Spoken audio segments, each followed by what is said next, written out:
With just 10 hours to go before a deadline that could have triggered a state government shutdown, Governor Murphy signed the fiscal year 2020 budget in Trenton this afternoon. For the second year in a row, no government shutdown, but nothing resembling unity between the two Democrats that are the top elected officials in state government. The work on the fiscal year 2020 budget ends today, but the fight for the middle class and all those working to get there continues. So this is the question: whose side are you on? In a room packed with union members and progressive groups that make up his key supporters, Governor Murphy on Sunday explained why he signed a budget passed by the legislature that lacks promised revenue like a millionaire's tax. As fundamental as that disagreement is, it is not reason enough to walk away from this budget. It is not a reason to shut down state government.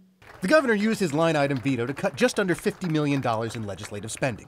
He also rearranged revenue projections and bulked up the surplus account and rainy day fund. But the budget doesn't have an additional tax on incomes over $1 million, raised fees on gun licenses, or a larger amount of funding for community colleges, all of which the governor said he wanted. This actually reminds me of Donald Trump in some ways. He declares victory after he doesn't get his way. After watching the governor's speech from the back of the room, Senate President Steve Sweeney had his say minutes later. Look at the total budget. We did well. We did well. And when the governor says, whose side are we on? Whose side are you on? I'm on the side of all 9 million people in this state, not just some. Sweeney had refused to allow a vote on the millionaire's tax, and he and the governor have been publicly feuding for months.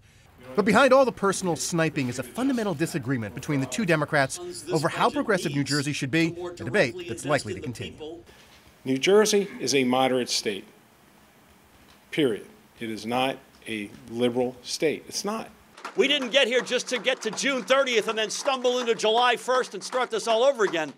We're on a crusade, and some of those crusades took longer than a year and a half. Items in the budget that both the governor and legislature agree on include an extra $150 million for NJ Transit, $60 million more to expand pre-K, and a nearly $4 billion pension payment. In the studio, Alex Sedan, News 12, New Jersey.